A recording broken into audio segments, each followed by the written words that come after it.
stuff, but none of the days that they were meeting kind of aligned. And today, well, tonight is their last Foryay, as they call it, and I am available to go to it, so I'm gonna go. I first of all looked up the weather. It's supposed to rain in about T-minus I don't know how many minutes, but T-minus very soon minutes, and I am prepared for that. Thank God that I used to work at the airport and worked outside and all that other good stuff. I have rain gear. I just put the pants on. I wasn't finna put the whole dig on, you know what I'm saying? Whatever. But it's only supposed to be like 53 degrees, so I did layer up warm socks, turtleneck, sweatshirt, and Mushie Buddy gear, period. Y'all see it. But yeah, so I am excited for that. I did bring me some gloves, because y'all know I be itching. I didn't bring like a wooden basket or nothing like that. I brought like a little Walmart bag just to put stuff in. I don't intend to have a whole lot of mushrooms. I mostly just want to like get content, but I am gonna make it my business to stimulate my senses by touching them, seeing if I can find some of the really interesting ones. And yeah, they also said bring a flashlight, so I got me a little handy dandy car flashlight. I'm gonna take this. I'm kind of excited. I wish the other days would have just lined up a little more perfectly, but whatever, we here now. And I'm really finna be outside in the rain looking for mushrooms. Like, what type of wild goose chase is this? I mean, I could be doing crack. Way healthier habit than crack. I'm getting outside. I also did not go to the gym today, so hopefully this is a large area to cover and I can get my steps in. I don't think it's gonna be 10,000 steps, but you know, I'm not gonna be ungrateful. I got a ways to go to get there, so I will check back in once I get there. I kind of feel like this is a little scavenger hunt because I don't even know who I'm looking for. They posted where the club is supposed to meet at what time. I am at the location. I just need to find my mushy buddies, my fungi friends, you know? Well, let me tell you this goofy story. Oh, look, I'm just walking around. Looking around. I mean, that's what you do before, but it's dark. It's cold as well. It's like 6 people, including me. Pretty dark. You can't really. We found something. Haven't found one mushroom yet. Yeah, especially when we have like a drier season like now, we'll start looking at little twigs and stuff that fall down, because a lot of times the only reason a twig or stick is like weakened enough to fall off the tree is because a fungal infection or some kind of fungi is eaten away at its structure. So a lot of times you'll find like sticks that fall have really tiny fungi that we call ascomycetes, or like cup fungi, but they're so small a lot of times you have to use like an eyeglass to see them. But there's like a few that you can see around here that are like the eyelash cup. It's super cute. It's this like little red disc with black eyelashes all around it. Oh, I hear it. Yeah, super cute. The little guys are the ones that always look craziest, like when you take close-up photos. Purples, pinks, oranges. Look for free. One of the, what they would call the little brown mushrooms is what people call them if they're not interested in figuring out what they are. Yeah. Which was how we tended to look at them for a long, long time, I think. Okay. But does it have a smell? sort of mushroom, just like a pretty strong mushroomy smell. A little bit like sort of metallic. Oh, there we go. They're not very like furfuraceous. No, they aren't. Should we shine them real quick with the blue light? I'm trying to see if it. I don't know if it getting much of a reaction. We get these little brown mushrooms called twiglets this time of year. Scurfy twiglets. Scurfy twiglets, and they usually have a really fuzzy, or at least partially fuzzy stem, but that's why it's easier to I'm remember. not seeing much fuzz, but they do look like a tuberia, but there's also a winter tuberia that might be a little less shaggy, and we are close enough to winter where it could be that. But I'll bring them home since they're so small, and we can like try to get pictures of the spores. But the little furry ones are called Tubaria furfuracea, and that's always easy to remember because Furfuracea. How did you even see that? I had my light shining. It was luck. Good grief. Do you wear glasses? Yeah, them bad boys zoom in, don't they? They do. Cyclops glasses. How much those run you? You know, because they're so scratched, she's like probably blind if not bad, and then they help. A lot of different mushrooms seem to like what we call like margins or lines of demarcation, so like fence lines or the edges of parking lots and stuff. So I always think it's a safe bet to like check around those fences and stuff. Oh yeah. And it's my ceiling of some kind. Oh yeah. Is he trying to be a mushroom? It's trying It's working its way Yeah, out. you can see that one too, but like look how that Ooh, red. That's really weird. I don't know what that red is. Slime mold maybe? Yeah, for sure, but I don't know what. Yeah, because look, it's all. Oh, It yeah. could be cyanobacteria or Oh algae, yeah. like growing almost Good invisibly Lord. on the front of the. That's metal as hell. It's super cool. It's like blood red. Yeah. Yeah. Yeah. What color is it with the purple light? Did you guys have the purple light? I have it. This is the purple light. Yeah. They're purple light. Oh. Oh, yeah, nothing. So it doesn't fluoresce. This On the Subtle. camera, it do. Look, Just subtle red. I'm Oh, a saying. little bit. Weird. like it's just purple in person, but on the camera, it definitely shows up red. Yeah, I saw a little bit. It of needs red, the but- lower wavelength. Interesting. Yeah. Whatever that one is. Yeah. Well, and like the leaves look better under that one, so Yeah. that's interesting. Well, I think maybe that means that it's like a different thing that it's reacting to. Like Yeah. maybe for the leaves, it was actually that one chlorophyll or Chlorophyll, whatever. yeah. Versus this might Let's be see something this. else. Yeah. Yeah. That is weird. And look, it's like through there. Yeah, fluorophores tend to have like a really narrow peak, like a narrow color that they react to. Interesting. So two different UV flashlights could be a little bit different and Yeah. trigger certain ones but not others. That is really cool. I think it could just be some kind of like crust fungus just starting out. But there's not really anything to look at to make out what it could be, but it's still cute. I'm gonna put it that way so it's nice and wet. On maple leaves. Tarkisses. And it's only the second time I've ever seen one glow. that Can you put color. the other light on? Yeah, do Yeah. it red again, Joe.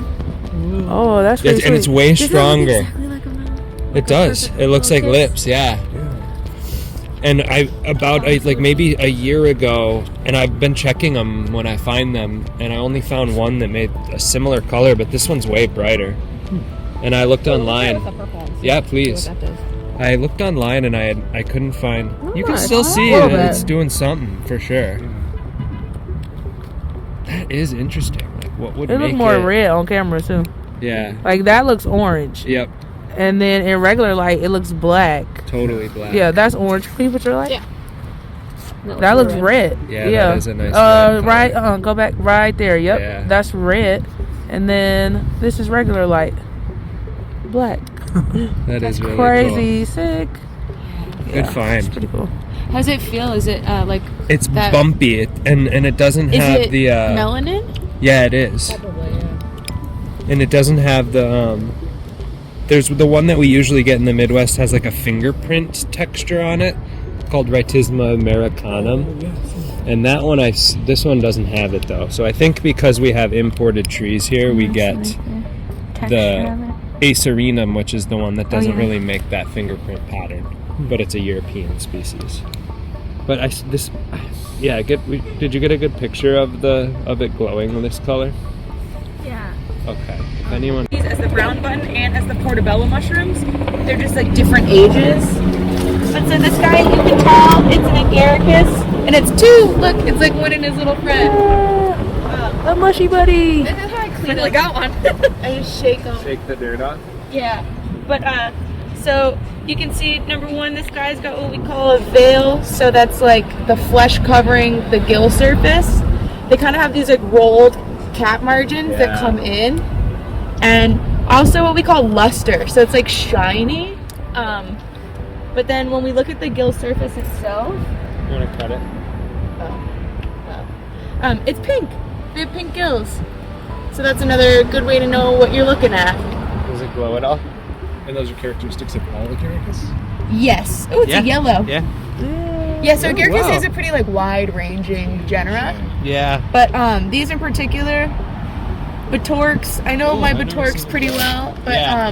They like to grow in areas like this where it's really nasty and just kind of right. Yeah, we call them like jewel mushrooms because they grow in like jewel parking lots. They're Yeah. also called pavement mushrooms because they grow with such a force that they're literally able to break through cement when they grow.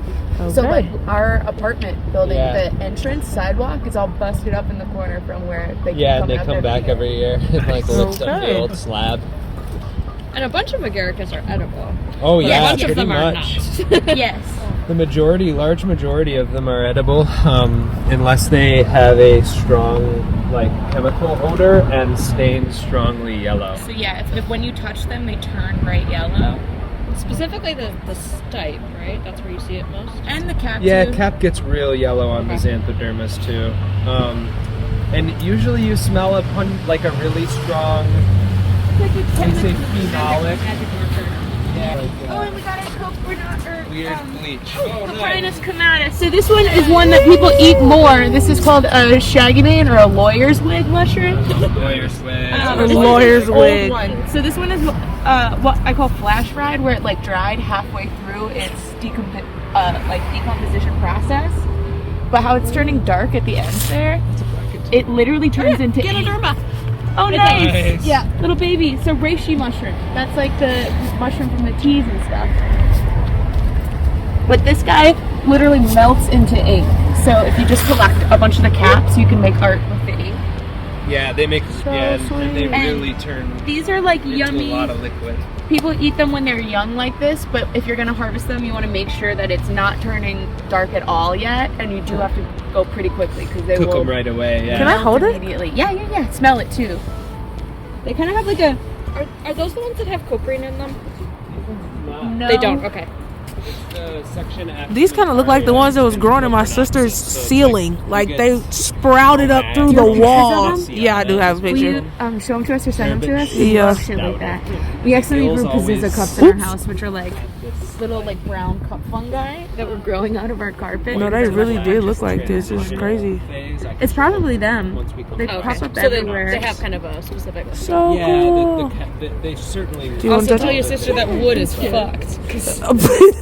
Eat through. Oh, we got real busy with some bleach real quick. Go for it. Say Okay. it one more time. So there's a chemical in those mushrooms that if it mixes with alcohol in your system, it makes you very, very sick. So they've made it into a drug that they can give people who are trying to stop drinking because it makes it so unpleasant to drink alcohol that you avoid it. That's crazy. What's the name of this medicine? The chemical is called coprin, COPRINE. Okay. Yeah, read the Wikipedia article about it. Okay, good to know. We should have took those. like ruddy brown like colored. Like Yeah. a bad mushroom in your So that's like dry. Yeah. Oh wow, yeah, like Chocolate. Under the UV. Oh yeah, there is a bit of it. Subtle. It's like you got stepped on. tinge. Yeah, they both did, but I think the tastiest mushroom I've ever had was an agaricus. It was the avernensis, I think. So is it like the like The really almond horse ones. or chestnut? Yeah, mushrooms? yeah, one of those. Yeah. It was like Those a are supposed grocery to be store good. button mushroom, but 100 times better. So Yeah, I've heard the agaricus is like that brown. I know they're called red hot. I think there's like a mushroom that's bright red and a lactarius mushroom for milk or something. Looks like milk, yeah. and it's actually latex, but they're called red hots, and I keep calling them hot milks. But they taste so spicy, like hot milk. It was so cool. Because we have Lactifluous pipperatus here, which Pipperatus, tastes yeah. like black pepper, like really intense black pepper. But this was like that red Thai chili like spice. And it lingered, but it was really funny because it was like slow to come on, and somebody came up to me with all of them, like a bunch of them, was like, look at this beautiful mushroom, what is this? And I was like, take a bite. And they were like, okay. And they were like, nothing's happening. And then I realized like that might have been like a really not smart idea viability wise to tell that person to take a bite of the mushroom. But because it was like a slow acting, she was like, oh, I don't think it's what you think it is. And then she was like, oh, wait, it oh, is. It's hot. There it is. I love the name though. Not on purpose. I like that. Okay, so first forage is done, and how do I feel? I loved it. I probably should have did this when it was a lot nicer outside. It is really cold, really windy, and it is also raining. Yeah, so probably not the best combo, but I like this. Super informative. I feel like the more I do this, nobody's gonna be able to touch me at I Spy. Just saying. I'm gonna be a mushroom spotter from a million miles away. We did have some conversation about Oregon and mushrooms there, and I was also telling one of the girls about like how I haven't been to Oregon yet, because that's like one of the states that I have left out of my 50 that I'm not done yet, and I've never traveled for mushrooms specifically. But to know that Oregon will be a double hitter for me, finishing that state, a waterfall and mushrooms, sign me up immediately. But yeah, this is cool. This is cool. I think that I'm just gonna, moving forward, be more conscious of places that are warm, and I'm like, ooh, or like just more ideal climates for mushroom foraging in the front of my mind, and instead of being like, oh dang, it's a mushroom right there. Like, no, I'm gonna start intentionally looking for them, being more conscious of when I'm in warmer places that are just conducive to mushroom growth. And yeah, this was a really good learning experience. Thumbs all the way up. I definitely will be going to more of their events as they have them, and yeah, the more they have events, the more I do plan to attend. It's just not in the rain when it's 53 degrees. Okay. If you like this video, go ahead and give it 8 thumbs up, comment, like, and subscribe, and I will catch you on the flip side, mushy buddies.